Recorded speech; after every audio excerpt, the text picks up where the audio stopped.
Salve, salve galera, tudo bom? Bom dia, boa tarde, boa noite. Não sei que horas você está vendo esse vídeo. Chegamos à última aula do semestre, onde hoje nós vamos falar sobre os métodos de Lavra, da classe dos métodos com desabamento do teto.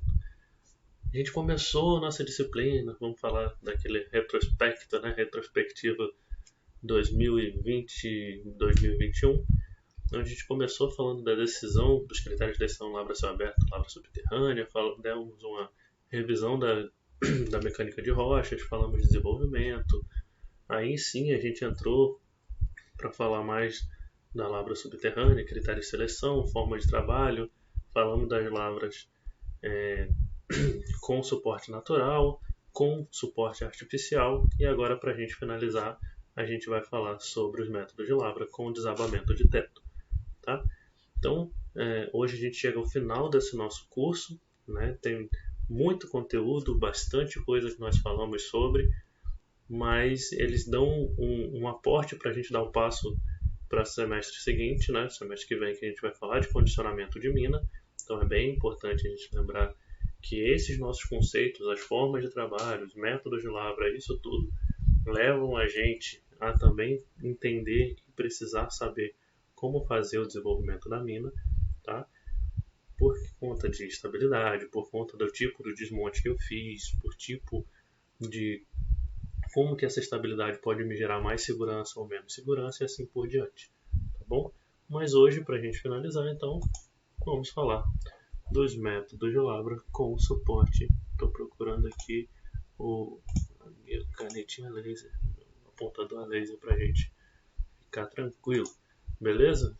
Então, a gente começa por aqui e a gente sabe que esse grupo dos métodos de Lavra, eles são projetados para entrar em colapso, ou seja, o teto tem que cair, classificação geomecânica não muito boa, tá? Mas esse entrar em colapso não quer dizer que as coisas vão cair na cabeça de todo mundo, né?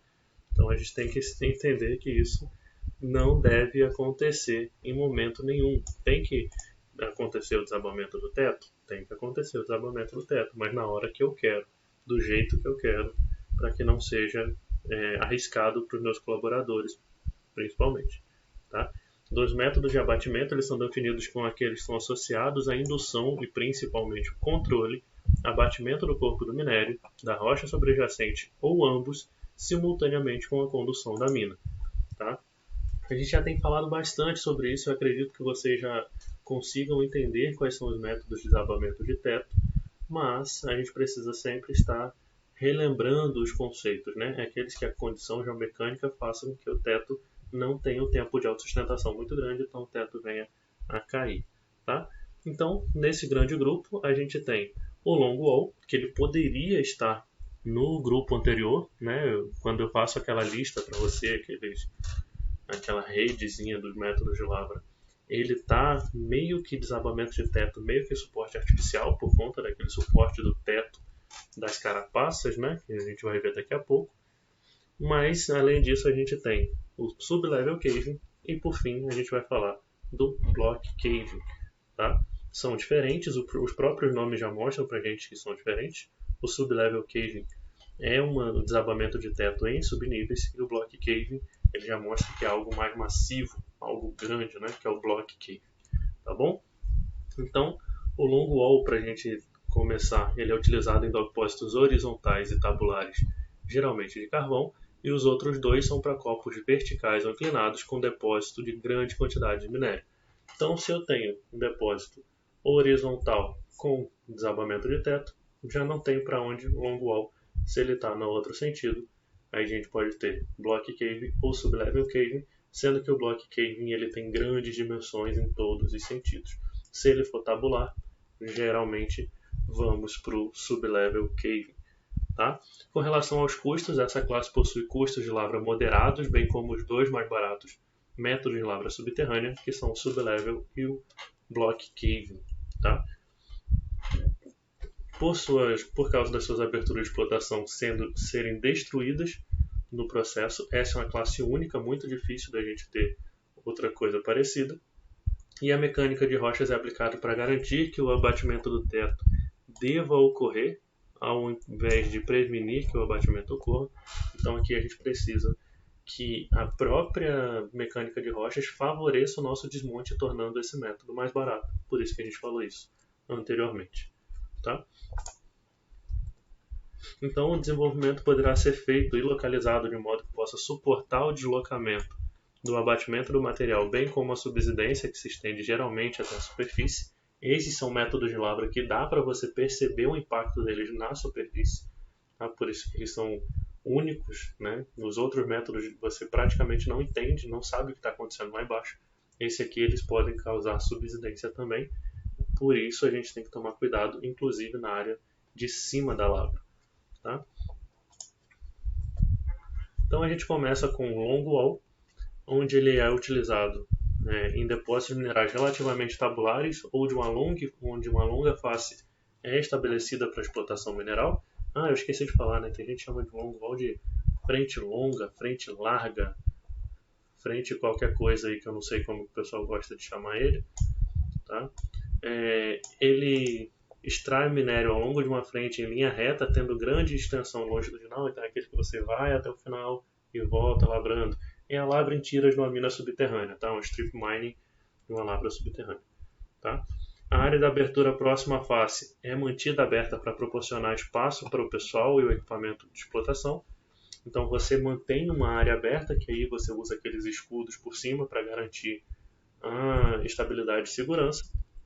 E o corte é uma fatia retirada ao longo da parede, né? Então você vai lá na parede toda, faz o corte, e os suportes entram em colapso, que é a parte de trás do escudo, de forma que o avanço se dê próximo à face, permitindo que a frente de lavra sofra o abatimento. Né? A gente vai ver a funcionalidade desse escudo daqui a pouquinho, com um pouco mais de calma, um pouco mais de cuidado, mas só porque a gente entende que o escudo está aqui, a parte de trás dele se retrai e o teto cai sobre ele, e esse escudo vai um pouquinho para frente e volta para a posição inicial. Explicação horrorosa, eu entendo isso. Eu sei que não foi bom, mas vocês vão compreender o que eu estou falando já já. Então, ele é classificado como um método com suporte das encaixantes, devido à necessidade de um bem elaborado sistema de suporte do teto. As minas que usam long wall pertencem mais adequadamente aos métodos de abatimento, porque ele já tem um abatimento associado ao método. Tá? Então aqui é o suporte que eu falei para vocês. Tá? Essa parte aqui garante que os colaboradores possam andar com segurança aqui, protegendo o teto. Tá? Essa parte de trás aqui ela é retrátil. Tá? Então essa parte, quando ela vem para essa posição aqui, o teto cai.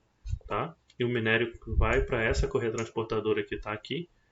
Quando começa a aumentar a minha diluição, essa parte que está aqui ela volta para essa posição. A correia transportadora ela avança para o sentido do suporte e todo o sistema de suporte ele vai para frente também, tá? Porque aqui no lado de cá vai estar passando o minerador contínuo, beleza? Então aqui a gente tem o processo do suporte, tá? Então, nesse caso específico, a razão disso tem a ver com o papel do abatimento no processo de mineração, o qual serve para auxiliar a ruptura do material in situ e ao mesmo tempo permite o suporte do teto, impedindo assim que as cargas excessivas sejam capazes de danificar o sistema de estabilização. Então o suporte automarchante ele também ajuda a gente nesse processo de lavra. Tá? O ideal seria que parte do teto seja que se deseja explorar possua um teto fraco de modo que possa quebrar e entrar em colapso. Aí vai cair inclusive atrás do suporte automarchante. Tá? E as camadas mais espessas não impedem a utilização do método, desde que eles ocorram em colunas geológicas bem definidas, né, que você consiga minerar de uma forma mais simples. Então aqui a gente tem um videozinho do sistema, né? Aqui, ó, eu apertei sem querer, a gente tem os barrier pillars, né, aqueles pilares de barreira para garantir a estabilidade, as zonas de extração do minério aqui na lateral. O videozinho é bem rápido, então eu vou voltar a ele daqui a pouco. Tá? Só para ficar claro aqui como é feita a lavra, né? Ela vai indo e voltando, né? Para garantir, tá? a lavra. Você faz todo o desenvolvimento, depois você volta minerando todo mundo. Tá? E aqui atrás o teto vai cair com certeza, porque não tem mais nada segurando o teto. Tá? Mas tem os pilares de barreira, mas eles não vão servir para muita coisa, vai cair tudo. Tá? Porque porque eles vão se manter estável o teto enquanto aquele suporte automarchante estiver aqui garantindo a estabilidade. Tá? Então, o desenvolvimento das minas que usam longwall envolve a escavação de uma rede de transporte para a abertura do acesso às laterais de produção e transporte de minério para as estações do transporte vertical. Então, a gente tem essas laterais, elas vão estar sempre protegidas pelos pilares de barreira ali, e após os pilares de barreira tem as vias de acesso para o uso de correia transportadora, para acesso de pessoal e assim por diante. Tá? Eu estou aqui aproveitando que nesse momento eu esqueci de pesquisar se tem um longwall dos vídeos da Epiroc, né? Porque tenho de todos os métodos de Labra, eu não tenho da Epiroc, eles não têm, eles não fornecem equipamento, deixa eu ver. Epiroc.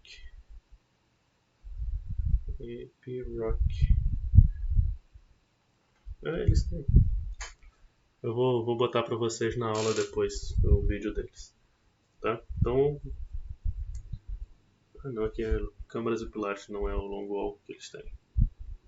Eles não têm para câmaras e pilares. Eu vou botar o do Caterpillar para vocês daqui a pouquinho. À medida que a zona mineralizada se estende por uma grande área, as aberturas de transporte acompanham paralelamente as escavações para ventilar as frentes de trabalho, ou seja, essas aberturas laterais elas também servem para que a ventilação entre, e vocês vão ver isso no semestre que vem, que existem as ventilações em U e ventilações em R, tá? Onde as melhores, logicamente, são as ventilações em U, que o ar entra por um lado, passa pela frente de trabalho e sai. Tá? Isso aí garante uma melhor renovação do ar, mas isso é coisa para condicionamento de mina. Tá? As vias de transporte geralmente são dispostas em padrões regulares e escavadas no próprio corpo do minério, como a gente viu no videozinho agora há pouco.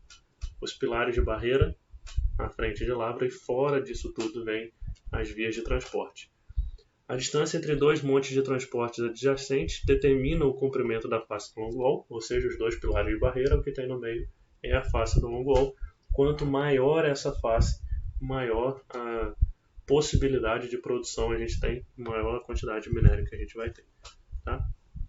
A subsidência é um risco do método, né? Não tem como, se o suporte automarchante não suportar o teto, a gente pode ter essa subsidência.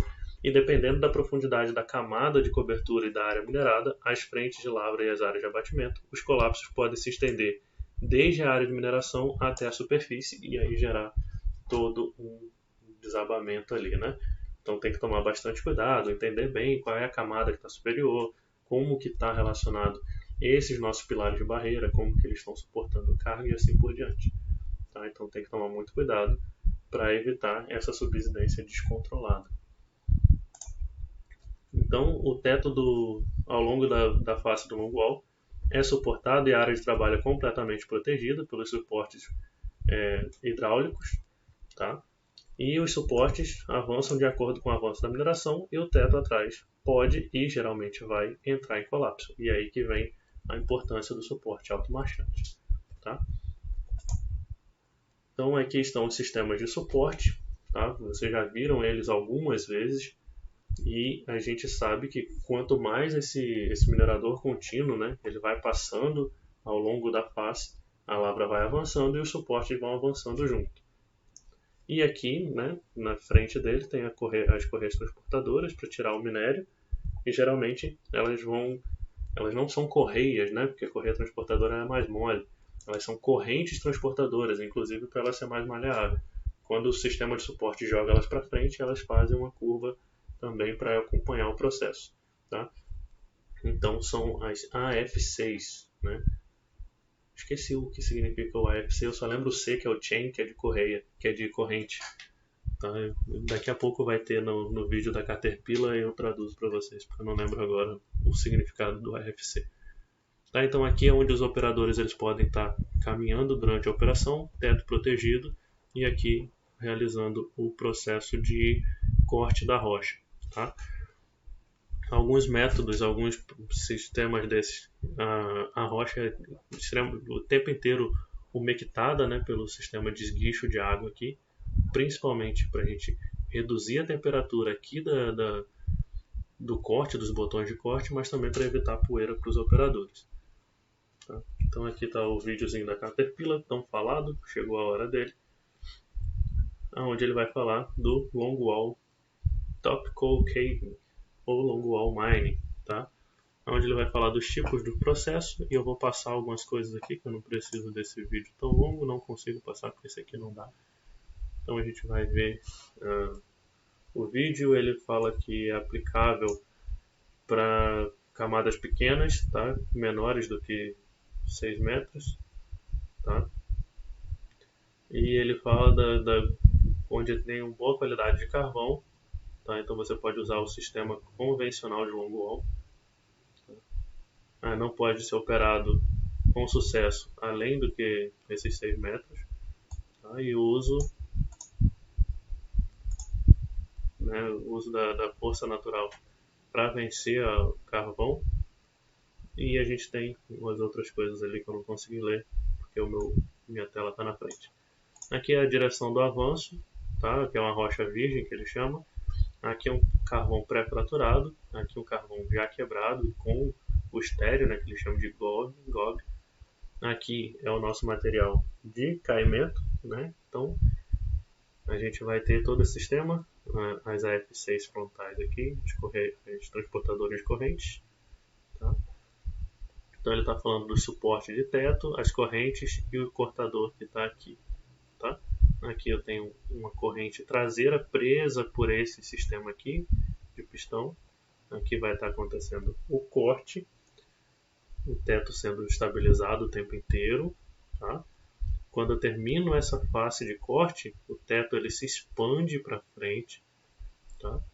Para que essa correia ela possa vir para frente também, para ela possa caminhar o processo, tá? Então aqui eu consigo avançar tudo isso, o sistema inteiro ele anda, o teto cai, essa parte de cá ela recolhe, tá? Primeiro ele está mostrando o avanço dos sistemas de suporte do teto.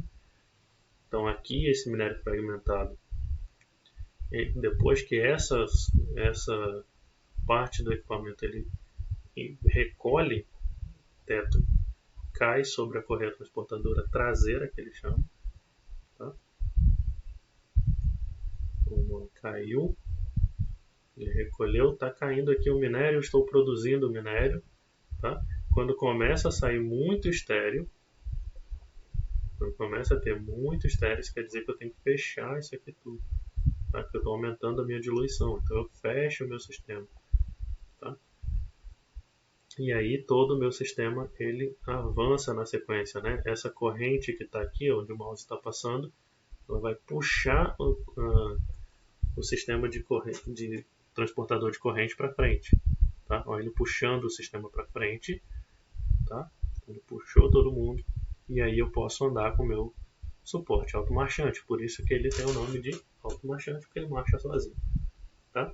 Finalmente a gente finalizou essa cava aqui, tá? E a gente pode finalizar aqui com essa anulação do estéreo aqui, né? Então o sistema é movido para frente, todo mundo, e o suporte também vai caminhar, tá? Para o próximo corte. Então ele fala aqui que o cortador, o sistema de corrente é movido para frente para fazer o próximo tipo de corte. Beleza? Então esse aqui é o sistema do longwall. Deixa eu ver se eu paralisei o vídeo ou se ele está paralisado mesmo. Não, acho que ele acabou. Então esse aqui é o sistema do longwall, uma visão do suporte automarchante. Beleza? Aqui ele está mostrando as vantagens, e isso aqui é mais para vender material e não tem muito a ver com a gente não. Tá? Mas ele fala da redução da operação de custo, alta produtividade, uma recuperação podendo chegar até 90%, ele aumenta a segurança da mina por conta de todo esse sistema. Tá? Embora alguns danos à superfície podem ser esperados com esse uso, além da recuperação não ser 100%, eles são controlados através de uma taxa uniforme de lavra, e a superfície diminui uniformemente a destruição das estruturas e o curso de águas não deve ocorrer nesse caso específico. Tá? Então, sempre que possível, eu não posso fazer esse tipo de lavra com a força da água, porque eu sempre brinco que água mole e pedra dura, tanto bate até que cansa e ela vai achar outro lugar e pode gerar estresse, né, que é a pressão hidráulica que a gente tem ali. Rock burst, ou explosão da rocha, é outro fator de risco, principalmente quando eu estou a mais de 750 metros. Até hoje eu sou revoltado porque eu perdi um vídeo de um rock burst que eu achei no YouTube uma vez. Estava fazendo o corte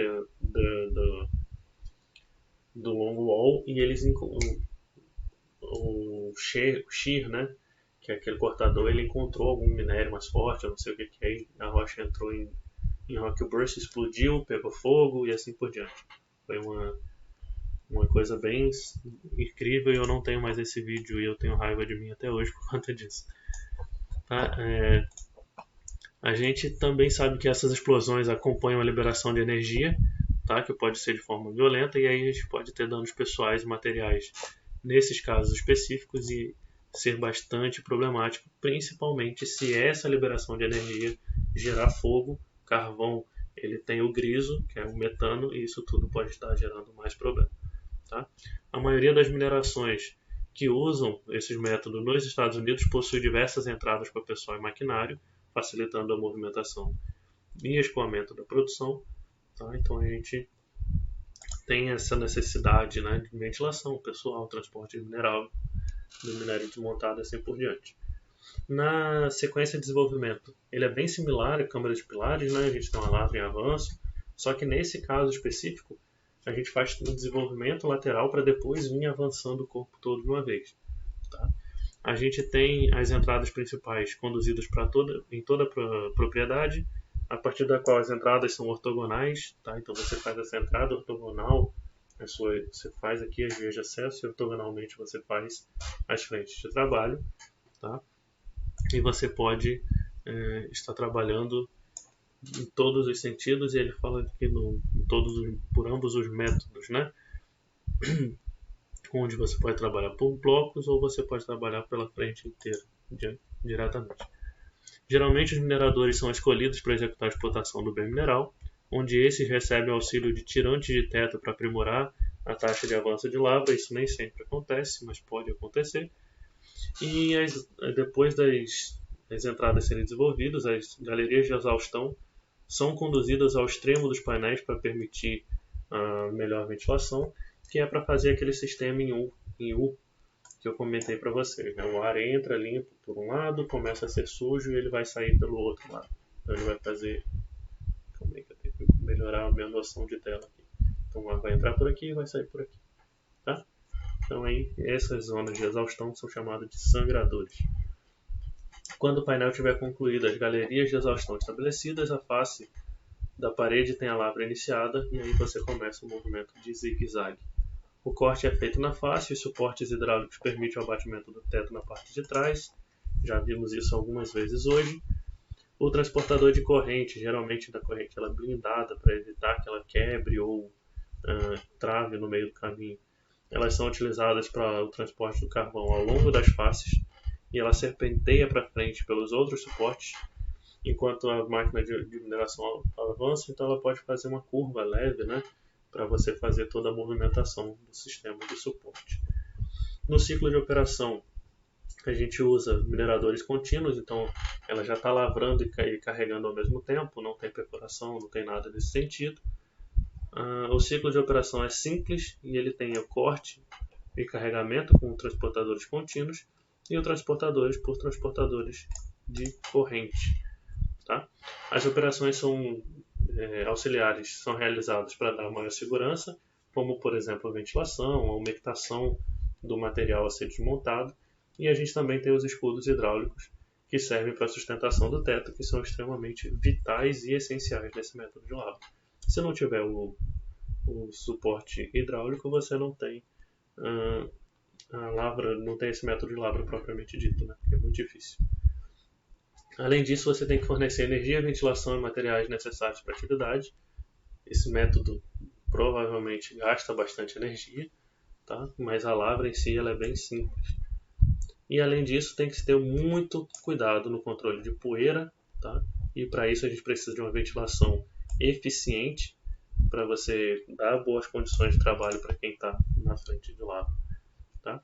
Nas condições do método, você precisa que a resistência do minério seja qualquer uma, ela pode ter qualquer resistência, desde que ele possa ser cortado, tá? Que você possa fazer essa lavra contínua. A resistência da rocha ela tem que ser de moderada a fraca para poder ter o corte e o desabamento. O depósito ele tem que ser tabular, tá? Com baixo mergulho, de preferência plano. A gente tem que ter um depósito largo em área, pode ser gigante na extensão horizontal, mas que ele possa ser pequeno, né, de altura, com teor de minério geralmente moderado, com teor bem espalhado, bem uniforme, tá? Então eu já falei dois ao mesmo tempo. Com profundidade podendo chegar até 900 metros para carvão e outros minerais, podendo ter profundidades muito maiores, mas não toda a camada, ele sim está a 900 metros de profundidade, tá? E a gente tem como vantagem uma produção alta, querendo ou não, o minerador contínuo gera uma produção alta, um custo de explotação baixo, né? Você tem um minerador contínuo ali o tempo inteiro, uma razão de produtividade alta, você não tem muitas paradas, uma produção quase contínua, permitindo que a gente faça essa lavra em ciclos operacionais quase que simultaneamente, carregamento e corte, né? É extremamente adequado à automatização. O trabalho é não intensivo, porque querendo ou não, os operadores eles ficam mais controlando ali o cortador, né? O minerador contínuo e os suportes, então eles não têm que ficar muito tempo ali envolvidos diretamente. Uma recuperação que ela pode ser bem alta, sempre maior do que 60%. As operações são concentradas, então elas facilitam o transporte, mas se também tiver algum problema, você não consegue mais fazer nada até resolver o problema, tá? Aplicáveis em locais profundos sobre o teto em más condições. E como desvantagem, a gente pode ter subsidência, o abatimento ocorre nessas áreas. Pode ser utilizados em corpos acamados, só pode ser utilizado em corpos acamados ou sedimentares, então é bem específico o método de lavra. E ele é inflexível e rígido na execução e não há seletividade, exceto na variação de altura, que vem pela frente você está lavrando e não tem como controlar isso, tá? Além disso, você tem uma taxa de explotação que ela tem que ser contínua para evitar problemas de controle quanto suportes ou residência. Você tem um alto custo inicial de capital. Você comprar todos os suportes automarchantes é caro. Você depende de uma única frente de lavra, isso pode gerar atraso, por exemplo, ou problema de fornecimento. E o aquecimento do material pode gerar aquecimento, umidade e a combustão instantânea, como eu falei para vocês, do caso lá que eu sou bem chateado de não conseguir, não ter conseguido o vídeo, né, que eu queria mostrar para vocês.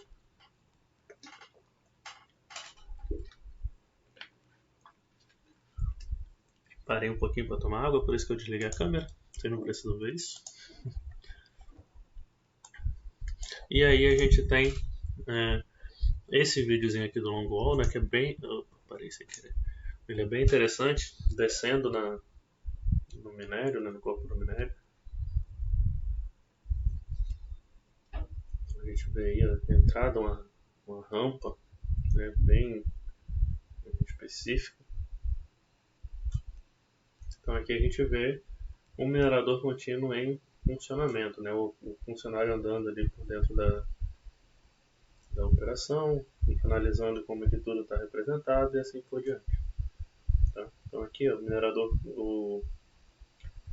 o teto sobre a cabeça dele aqui bem controladinho. Vocês podem ver aqui em cima o número do minerador contínuo, esse aqui é o 61, 62, o minerador contínuo não, do suporte, esse 61, 62, a gente consegue controlar bem. Tá? Então imagina, só até aqui tem 62 estruturas, uma lateral à outra, né? A umectação acontecendo aqui, a saída daqui a água para umectar, e aqui a movimentação frontal, né, do suporte automarchante. Então a ventilação aqui é extremamente importante para evitar a poeira, né, uma grande concentração de poeira, e aí a gente consegue garantir as nossas operações de forma segura. Beleza? Então esse aqui é o nosso querido longwall. O outro método de lavra que a gente tem é o sublevel caving, tá? Então nesse caso aqui a gente já pode olhar no sublevel caving. No 1 aqui ele fala pra gente que é o que foi escavado na superfície ainda, tá? No 2 ele fala que a área de produção que a gente tem aqui, o mineral ele foi desmontado, ele está caindo nessa área de produção. No 3 a gente tem os furos perfurados, né, no nível inferior. No 4 eles têm o carregamento do material desmontado. Tá? No 5 ele tem a perfuração de furos de grande dimensão que estão sendo realizados. No 6, uma galeria de desenvolvimento aqui para o próximo nível do sublevel cave. No 8, que está do lado de cá. Ele fala do 7, eu pulei o 7. O 7 aqui são os subníveis, que a gente vê vários subníveis acontecendo ao mesmo tempo. Tá? Então aqui, ó, essa lavra ela tem uma potência razoavelmente grande, mas os subníveis são na sequência da potência, né? Então é diferente, por exemplo, do câmaras e do corte e enchimento, que a gente vai na direção do corpo, aqui a gente vai na direção da potência do corpo, né? Da espessura dele. Então esses subníveis eles tendem a ser menores do que a gente tinha, por exemplo, em outros métodos de lava.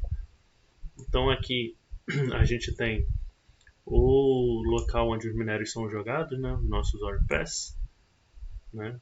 E a gente tem no 8 e 9 no caso, e no 10 aqui onde o minério cai e é explotado, onde ele é levado, nesse caso, com trens. Tá? No sublevel caving, tá? O abatimento em subníveis, o pessoal gosta de dizer, os dois métodos de lavra por abatimento são aplicáveis para depósitos verticais ou quase verticais. Tá? Em geral, o sublevel caving é o processo descendente, quando o minério está sobre o subnível e é quebrado na parte superior. Então você vai descendo nível a nível, diferentemente do que a gente vai ver no block caving, que ele é considerado como ascendente. Tá? A mina é conduzida nos subníveis para abertura, desenvolvimento e as travessas, ligando ao eixo de transporte principal por rampas, ore pass ou rises, onde você faz esses subníveis e depois você liga para as zonas de transporte por essas vias secundárias ou terciárias. Como só estéreos formam a cava, o minério pode ser perfurado e detonado normalmente, e aí a gente usa as perfuratrizes do tipo fan holes, as em leque, que fazem aquelas perfurações, nesse caso para baixo, né? Eles são perfurados para baixo. Beleza? As seções verticais transversais, as vias de acesso, as aberturas verticais e as travessas são estagiadas de forma que os subníveis adjacentes não estão diretamente acima um dos outros. Tá? Então, até para que a gente faça, se vocês lembrarem um pouquinho lá da perfuração, a gente faz uma malha estagiada aqui, né? Faz um aqui, um no meio. Tá? E a perfuratriz fan hole é direcionada para perfurar verticalmente de um subnível até o nível de cima. Então esses dois que estão de baixo, eles vão perfurar no sentido desse que está aqui em cima. Tá? E a gente vai ver esse esquema daqui a pouquinho. Olha aqui eles são os níveis de novo, né? Aqui já teve o desmonte. Vocês podem ver que ficou um pouquinho de minério para trás. O minério aqui está em preto. Ficou um pouquinho de minério aqui para trás por conta da diluição. Aumentou a diluição, você detona a próxima faixa, né? Tá? Então você vai detonando faixa por faixa. Aqui, mesma coisa, detona faixa por faixa. Olha aqui o subnível de desenvolvimento acontecendo aqui embaixo. Tá? Só para a gente não esquecer que a gente pode fazer operações que não estejam simultâneas, e quando já estiver bem avançado nas anteriores, eu começo a desenvolver um outro subnível. Tá? Então aqui só para a gente olhar lateralmente, bem parecido com o sublevel stoping, né? A diferença aqui é a classificação geomecânica, que aqui a classificação geomecânica é um pouco mais baixa. No sublevel stoping a classificação geomecânica é bem melhor. Tá? Então aqui é só para a gente ver esses níveis estagiados, para vocês verem como que um nível encontra no outro, né? Eu tenho um subnível aqui, um subnível aqui, um aqui embaixo. Esses dois de baixo eles vão encontrar o subnível de cima, tá? E no final das contas a gente tem algo nesse sentido aqui, ó. Então, esse aqui mostrando que ele está perfurando aqui, até ele encontrar esse subnível e fazer um desmonte. onde essa fatia vai cair aqui para que eu possa fazer o carregamento no futuro. Tá? Então aqui a gente tem um minério desmontado, tá? E aqui uma rocha intacta. E aqui são os níveis de remoção. Tá? Então quando eu detonar isso aqui, esse minério desmontado ele vai cair nesse meu subnível e nesse meu subnível. Eu vou fazer esses desmontes. Tá bom? Quando eu começar a ter diluição, eu detono a próxima fatia. No desenvolvimento e na explotação, faz necessário que se tenha o máximo de cuidado que as operações sejam planejadas de forma minuciosa, visto que os subníveis estão envolvidos em operações unitárias sequenciais. Se você começa a fazer esses subníveis que eles não se encontram, você não tem como fazer essa recuperação completa do material desmontado, ou você vai começar a ter fragmentos muito grandes, e esses fragmentos muito grandes podem gerar problemas de carregamento e assim por diante. Então a gente tem que tomar muito cuidado nesses subníveis. Tá? Os parâmetros das aberturas no sublevel caving estão relacionados à mecânica do abatimento, na mecânica de rochas relacionadas à ruptura e o colapso dos materiais consolidados, e o fluxo descendente por gravidade. E aí a gente tem que sempre estar bem atento à mecânica de rocha. Tá? Embora o minério tenha sido perfurado e detonado, a rocha de cobertura forma um capeado ou capa na parte rebaixada, onde essa detonação ela é de pequena dimensão, magnitude. O próprio material ele tem que vir fragmentando sozinho. Eu faço uma detonação de um leque, mas eu faço uma detonação com pouco explosivo, então ele vai fragmentar sozinho, né? Sozinho, porque eu gerei uma pequena carga, o resto ele vai fazer pela própria mecânica de rocha. Tá? Os controles cuidadosos devem ser tomados para evitar que o desenho gere uma diluição excessiva, e aí por isso que eu tenho que tomar muito cuidado, toda vez que começa a aumentar a diluição eu detono o próximo leque, para que mais minério caia e eu possa fazer a extração, né? Que eu possa fazer o transporte. O controle do fluxo é a prática da regulação da retirada do minério na travessa do subnível, de forma que eu possa otimizar a economia do fluxo. Tá? Então, fazer esse controle de quando fazer o próximo desmonte, quando fazer o carregamento, isso tudo é bem importante. E esses cortes prematuros, se eu cortar minha fatia muito cedo, eu recupero menos, então eu deixo mais material misturado com o estéreo. E se eu tiro muito depois, eu estou aumentando a diluição e eu gero mais custo no beneficiamento, por exemplo. Tá? Então, o teor de corte geralmente é baseado na economia, empregado para determinar quando o carregamento pode cessar e o próximo deve ser detonado. Tá? Então, eu tenho que pensar muito na economia, né? Lembrar lá daqueles meus teores de corte, ver quanto que o pessoal do beneficiamento precisa, por exemplo, se eu estou com metálico, quanto de teor eles precisam, qual o teor mínimo que eles têm, tá? Para que a gente possa fazer essas análises. E aí a gente tem que sempre lembrar lá da geoestatística, fazer aquele modelo de blocos certinho, bonitinho, para ver como isso vai estar funcionando. Tá bom? Então, no ciclo de operação, eu tenho um ciclo convencional, perfuração, carregamento com explosivo, desmonte, ventilação, carregamento do material, abatimento de blocos, para a gente começar tudo de novo. E a mecanização foi muito importante, pois ela melhorou o desenvolvimento sem gerar grandes custos na mineração, principalmente com o advento das perfuratrizes e tal, que isso melhorou muito os processos. Tá? As operações que a gente tem, elas usam a perfuração com perfuratrizes em leque, os explosivos são os clássicos, tá? Vai depender de cada tipo de empresa para controlar o tipo de explosivo que você vai usar. O desmonte secundário também você pode ter um rompedor hidráulico ou detonação. Pelo amor de Deus, evitem desmonte secundário. Tá? O carregamento com LHD ou carregadeiras frontais e o transporte também com LHD, carregadeiras frontais ou Oil Pass, eu quase falei Gravity Pass, ou trilho ou correia transportadora quando a gente está no mesmo nível. Tá?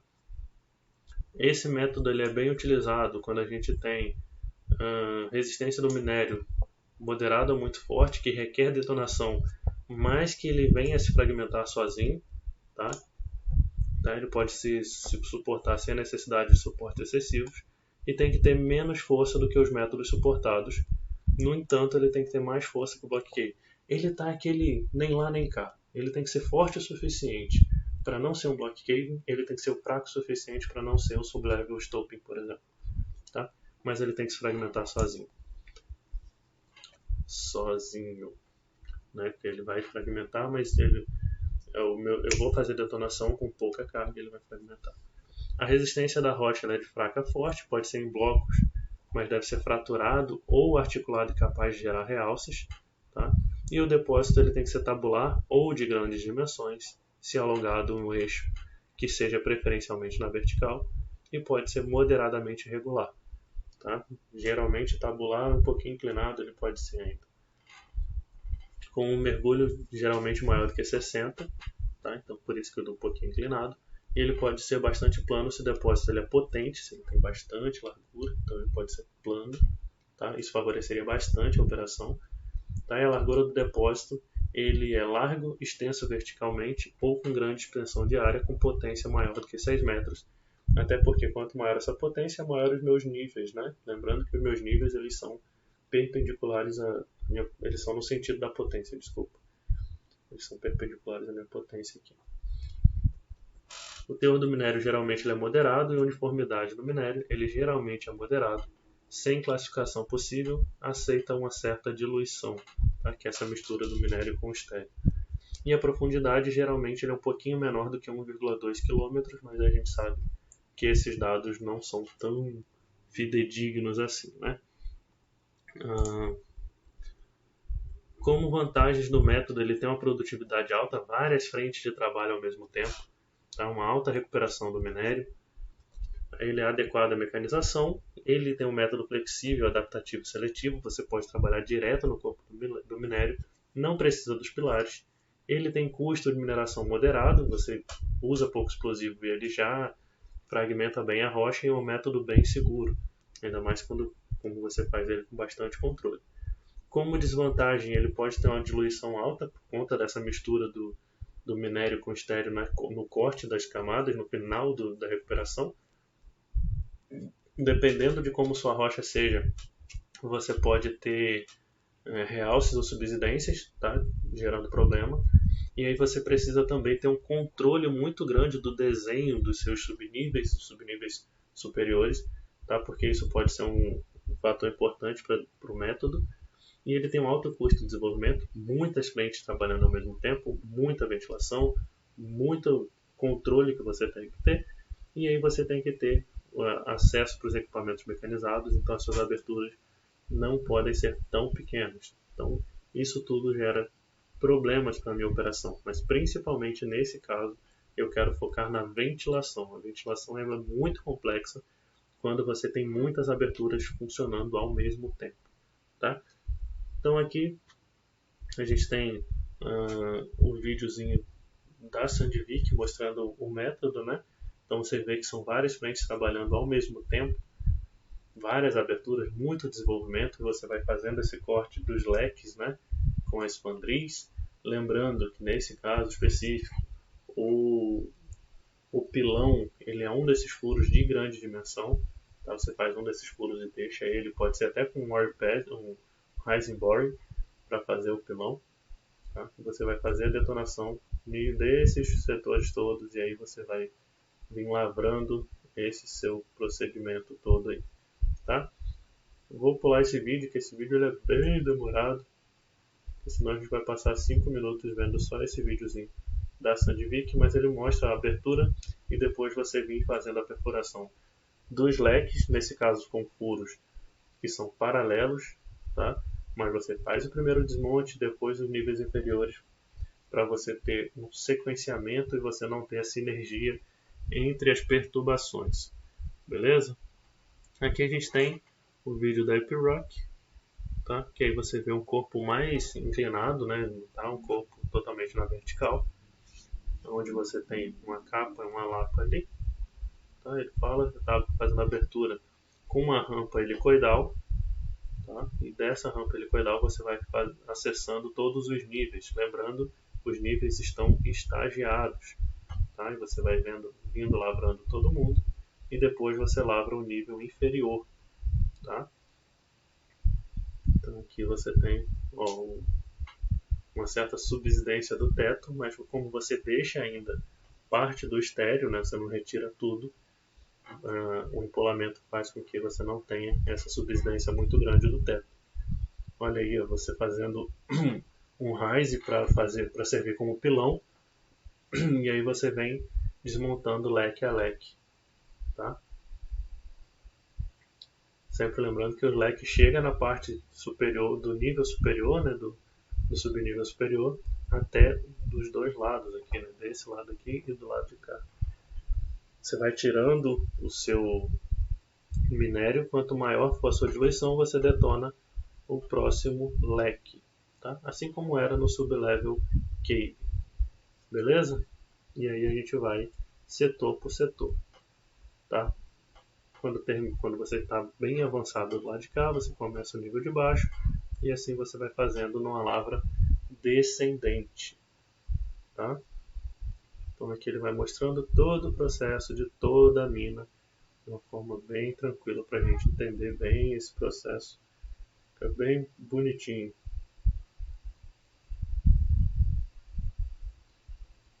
Falando aqui do nível, né, de transporte. E aí a gente tem um drift, joga o material através de um mini oil pass num britador e esse britador leva o minério para a superfície através de um shaft. Tá? E aí você pode ir para todo o corpo do minério. Muitas frentes trabalhando ao mesmo tempo, né? Então alta produtividade. Beleza? Então vamos continuar aí. Para a gente ter o nosso último método de lavra, a gente tem o nosso querido block caving, tá? O block caving ele é considerado um método de maior produtividade, né? Então a gente tem aqui o nosso corpo do minério fragmentado, né? Onde o minério vai caindo sobre esses sinos, tá? A gente chama eles de drawbells e eles são levados até níveis específicos para serem transportados. Nesse caso aqui, ele está sendo transportado por trens, né? Então a gente vê esse procedimento.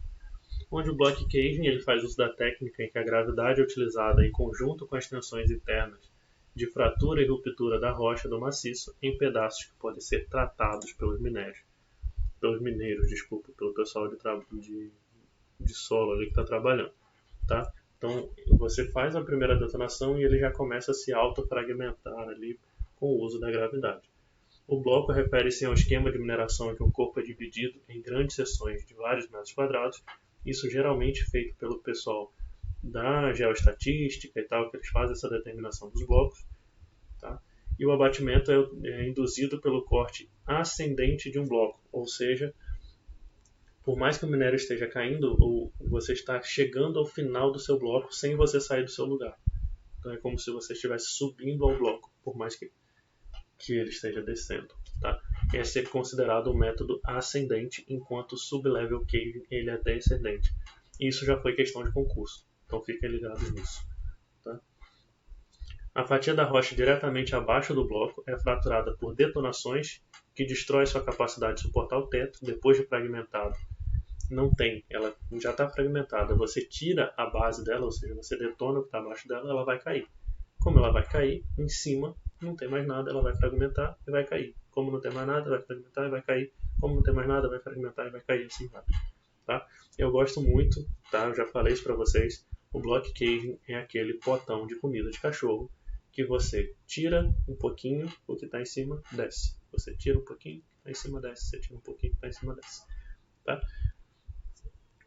As forças da gravidade ocorrem na ordem de milhões de toneladas que agem sobre o bloco, fazendo com que as fraturas se espalhem até que todo o bloco seja afetado, então todo ele é fragmentado.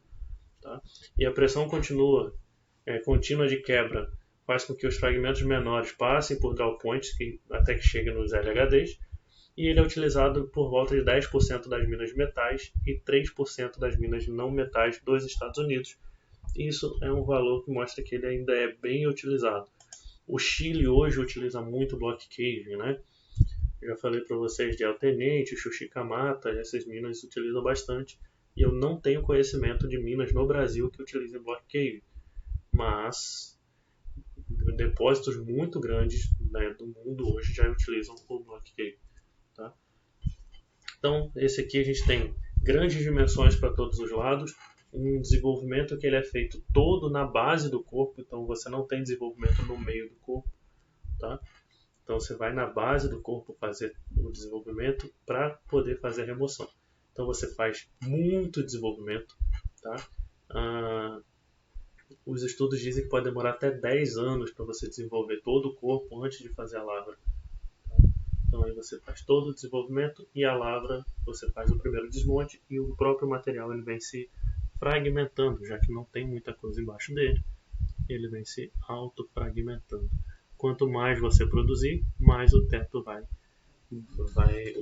superfície vai ter a subsidência. Tá? Então a gente pode acompanhar, já foi feito todo o desenvolvimento, o desmonte inicial. Aqui são os cones, né, os drawbells. Então você faz todo o desmonte primário, o nível, aqui ele chama de nível de corte inferior, e aqui é o nível de transporte do material. Eles ainda não estão interligados, já está todo desmontado em cima no nível de corte. A partir de agora você faz o desmonte para criar os silos, né, onde o material ele vai cair, são os nossos drawbells. Tá? Então eu criei esses meus silos, né, esses meus cones invertidos, esses meus cones não são invertidos, são cones normais, para o material cair e ele chegar no nível de extração, que aí sim você precisa de extremo cuidado, e aí você vê tirante, arcos metálicos, cimento projetado, telas e tudo nesse sentido, para garantir a estabilidade. Você vê que a malha de tela ela é bem fechadinha para garantir a estabilidade do processo e não tenha risco de acidente.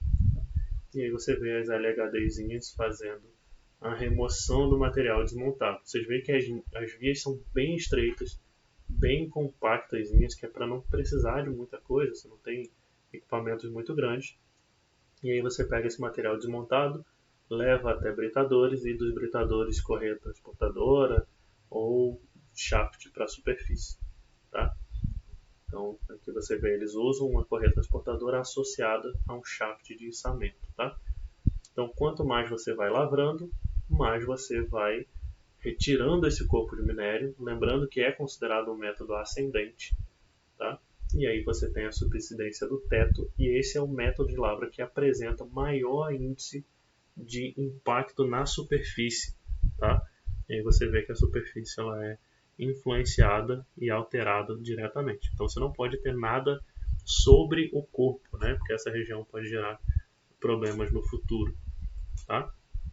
Então isso aí a gente tem que estar muito atento a esse método de lavra, mas é um método de lavra que tem produtividade altíssima, beleza? É considerado o maior produtor de minério.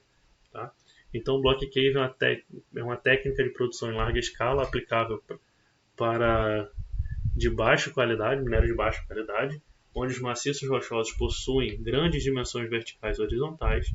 Ele pode ser quebrado em fragmentos manejáveis e a sua superfície permite a subsidência, então você não pode ter população, nada próximo ali. Tá? Então a gente tem condições quando são originais, quando os limites do bloco a serem escavados, dependendo do tipo de depósito mineral. Tá? Então você precisa de um depósito bem original, bem específico para esse método de lavra. E quando a gente vê as práticas mundiais, eles são utilizados para extração de ferro, cobre de baixo teor, molibdênio e principalmente diamante. No Chile eles usam muito para cobre. A grande produção gerada pelo método torna o Block Cave um dos maiores pesos pesados em todos os sentidos. Tá? Ele produz muito minério. Salvo engano, a Chuquicamata está tirando 197 mil toneladas dia de minério. Tá? Então isso é um valor gigante. E se eu não me engano também eles estão com a mina El Teniente com vida útil programada até 2040, com a produção altíssima desse mesmo jeito. Então é bastante minério saindo. Tá? Isso é da Codelco, tá? Essas duas empresas. Essas duas minas são da empresa Codelco. O desenvolvimento do Block Caving, quando a gravidade é aplicada, pode ser feito através de uma abertura realizada sobre o minério. Então a gente faz aquele nível de corte que o vídeo mostra pra gente. Tá? E a gente fratura ele e depois a gente fratura ele por detonação, tá? E depois disso a gente faz os drawbells, onde os fragmentos são passados pelos rising fingers, eu já expliquei para vocês, e o nível de recebimento, onde os blocos de grandes dimensões são estocados e têm suas reduções reduzidas. No caso do vídeo da gente, tinha um britador dentro da mina, tá? Os chutes são conjuntos menores locais para passagem de minério nas câmaras, e a gente tem os oripass. Os finger rises são organizados como os ramos de uma árvore, que é no caso daquela primeira foto que a gente tinha ali, né, que tinha várias aberturas, tá? Onde os silos estão ligados a essas aberturas. Em um nível mais baixo, o minério é preparado para o trem de transporte e a rampa de carregamento. Então a gente pode, nesse caso, utilizar o transporte por trem. Não é o mais comum, a gente tem mais comum o uso de transportadores de correntes, tá? E as aberturas debaixo do bloco são sujeitos a altos estresses internos, por isso daquele monte de estrutura, né, de arco, tela, concreto projetado, tirante para garantir a estabilidade. E as vias de acesso e outras aberturas são escavadas nas seções transversais mínimas, como eu tinha comentado para vocês, que já tem muito estresse, então quanto menor for a abertura, mais certinha, mais fechadinha ela for, mais estável ela será. Então é aí que a gente se agarra, né? Os revestimentos de concreto projetado e tirante são necessários para garantir a integridade dos acessos às aberturas. Então aí a gente toma muito cuidado com a segurança dos operadores. E após a conclusão do corte superior, o maciço começa a fraturar e os blocos são todos, né, convergidos para um drawbell e canalizados através do finger rise. E aí a gente mantém o fluxo constante de cada bloco e a gente sabe quanto aquele bloco tem de teor, quanto que ele tem de volume, por exemplo. Tá? Isso tudo por informações dadas pelo modelo de bloco, geralmente pelo pessoal da geoestatística. Tá? Deixa eu ver se eu passei um slide a mais. Não passei. Onde a gente precisa sempre manter o registro dos volumes do minério extraído e destinado a cada draw point, até para eu saber o quanto que eu ainda tenho de cada um dos blocos.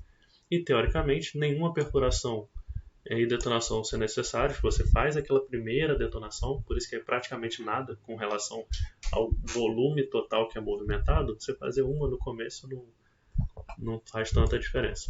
Então, se necessário for, você pode fazer umas detonações auxiliares, tá, para ajudar a fraturar o maciço. E aí você faz uma malha de perfuração com padrões espaçados, então você não precisa fazer aquela malha curtinha, você faz uma malha mais espessa. Tá?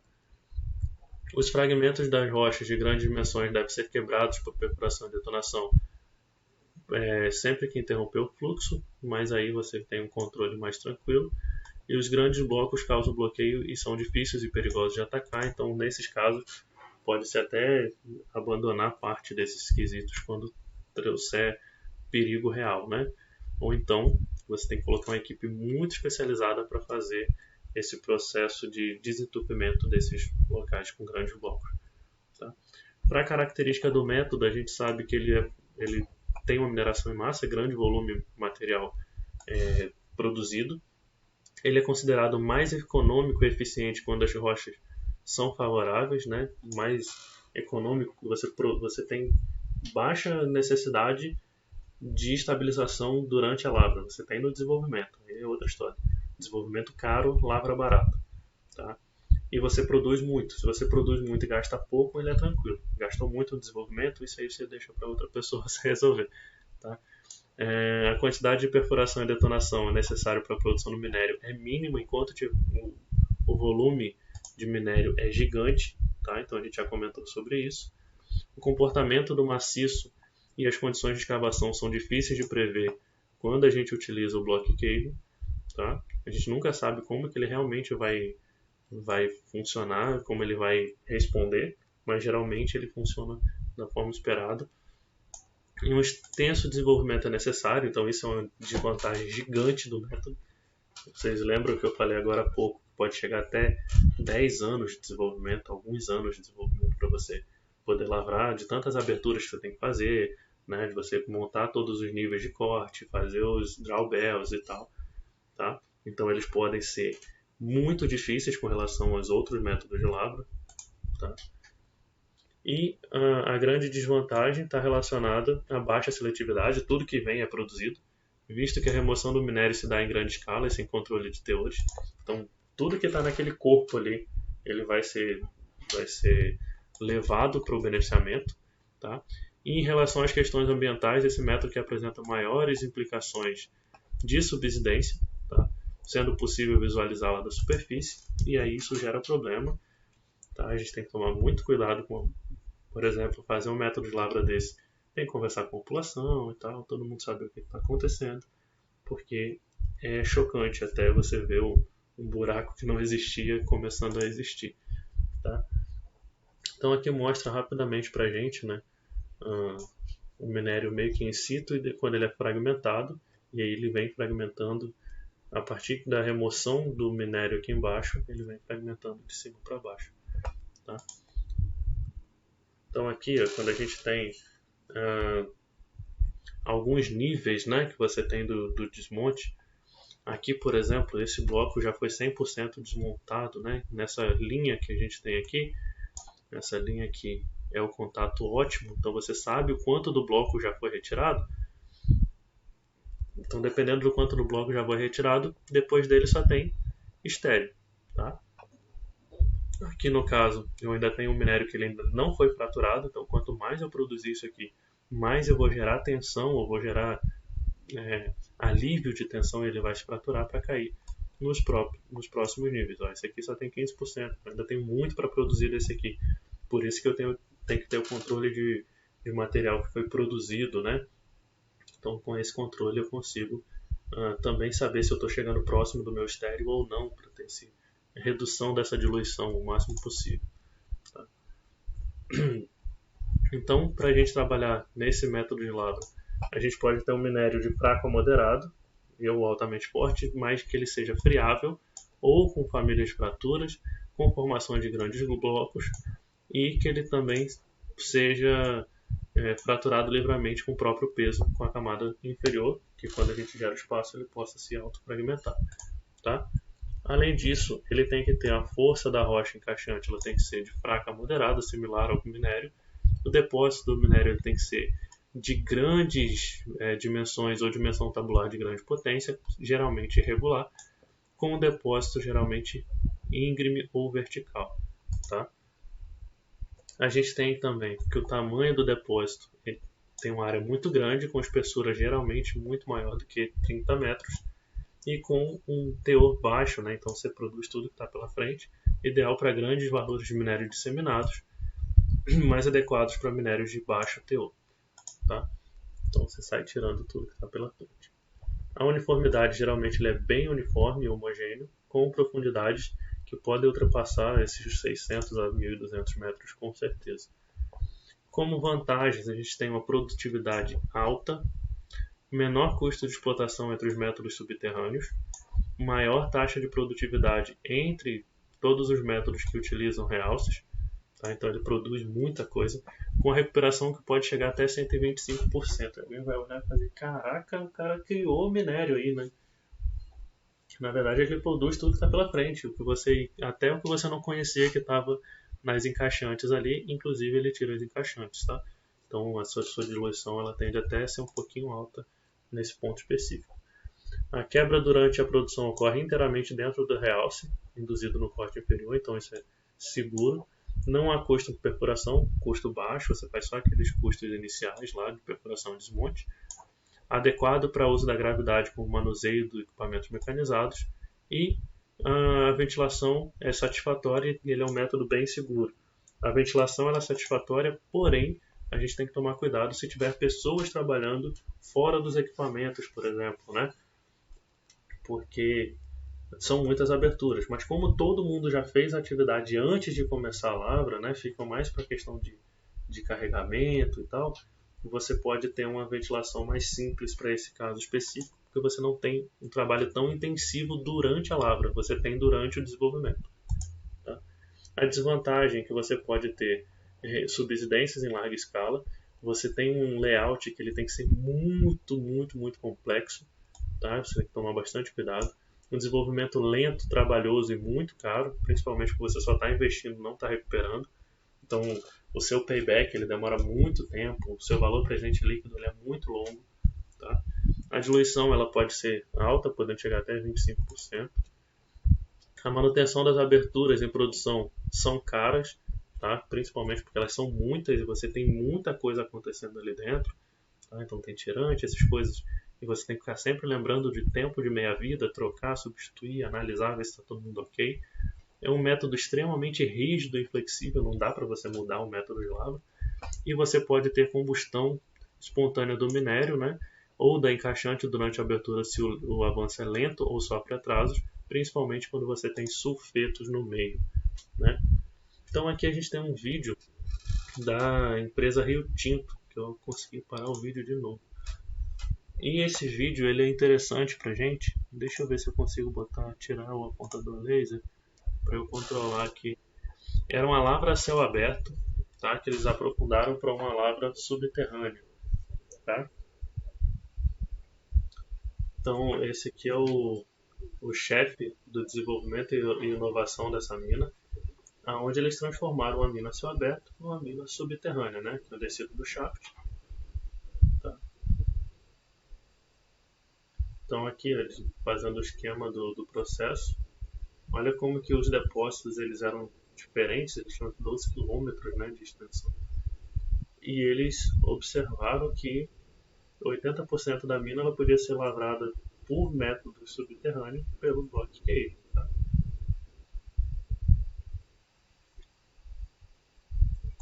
Deixa eu só puxar aqui um pouquinho. Olha como que o bloco ele é gigante em todas as direções, né? Então eles criaram 5 shafts de desenvolvimento, tá? E 200 km de túneis. O pessoal descendo no shaft aí, a shaft station. Tá? E eles fizeram o desenvolvimento todo.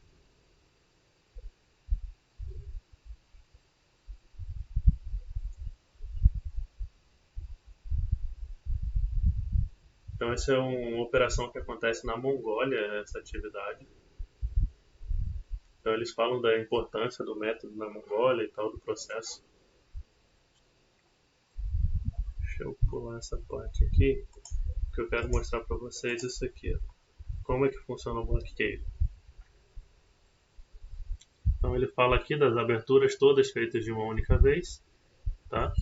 Então esse corte inicial para depois você fazer o nível de extração. E o que eu acho interessante aqui, tá, é o uso que eles têm aqui de alguns sensores, né, para fazer essa análise de como que para onde o minério está indo. Tá? E aqui os drawbells, tudo direitinho, bonitinho, para fazer a remoção do material. Tá? Onde o minério ele sempre se autofragmenta descendo. Tá? Então você vê a construção da cava, né? Então aqui ó, eles usaram alguns marcadores específicos, né, para fazer essa análise e eles conseguem analisar para onde o minério iria, né, durante a operação. Então eles conseguiram fazer essas leituras meio que magnéticas e tal para entender qual é o fluxo do minério, tá?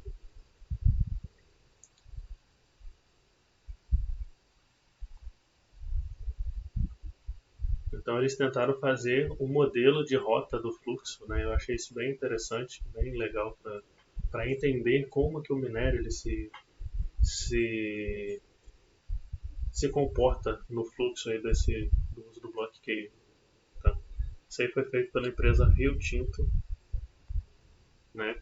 Lá na Mongólia através desses sensores magnéticos, né? Já que Wi-Fi, GPS e outros métodos não deram certo. Tá? E eles fizeram essa análise e eles conseguem controlar, né? Que eles estão mostrando o equipamento que eles utilizaram ali para fazer esse tipo de análise. Tá? Não vou passar ele todo aqui, mas se vocês quiserem procurar, depois eu coloco no comentário lá. Se vocês acharem interessante o vídeo, me pede o link deles que eu passo para vocês. Tá? Então, só para a gente finalizar a nossa aula, né? A gente tem as principais minas subterrâneas do Brasil, independente do método de lavra. Tá? Já falei para vocês que eu não tenho conhecimento de minas block cave no Brasil, mas essas aqui são as principais que a gente tem, né? A gente tem a AngloGold Ashanti com extração de ouro, com cut and fill. A gente tem a Votorantim tirando o zinco com Rowan Pillar e Sublevel Stoping. A gente tem lavras de carvão com a cooperativa de extração de carvão dos trabalhadores de Criciúma. A gente tem a Ferbasa tirando cromita com Sublevel Stoping. A gente tem deixa eu abrir o apontador. A gente tem a Mana Gold, se bem que eu já nem sei mais se é a Mana Gold ou se mudou o nome, com Sublevel Stoping tirando ouro. A gente tem a Caraíba, por exemplo, tirando cobre com VCR, né, lá na Bahia. E a gente tem, por exemplo, a Vale tirando Silvinita com câmaras e pilares, Stoping and Pillar, lá na Bahia, Rosário do Catete. Tá? Então essas são uma das principais minas do Brasil. Temos outras que são bem importantes, mas essas aqui são bem relevantes no cenário nacional. Beleza, pessoal? Então, dessa forma, a gente finaliza a nossa disciplina. Vocês que estão cursando Lavra de Minas Subterrâneo comigo, em breve a gente vai ter uma avaliação, né, que a gente vai falar sobre os métodos de lavra propriamente ditos. Espero que vocês tenham entendido, compreendido, gostado, tá? E em caso de dúvidas, eu espero dúvidas e comentários no fórum do Moodle, tá bom? Fique com Deus e até mais. Valeu!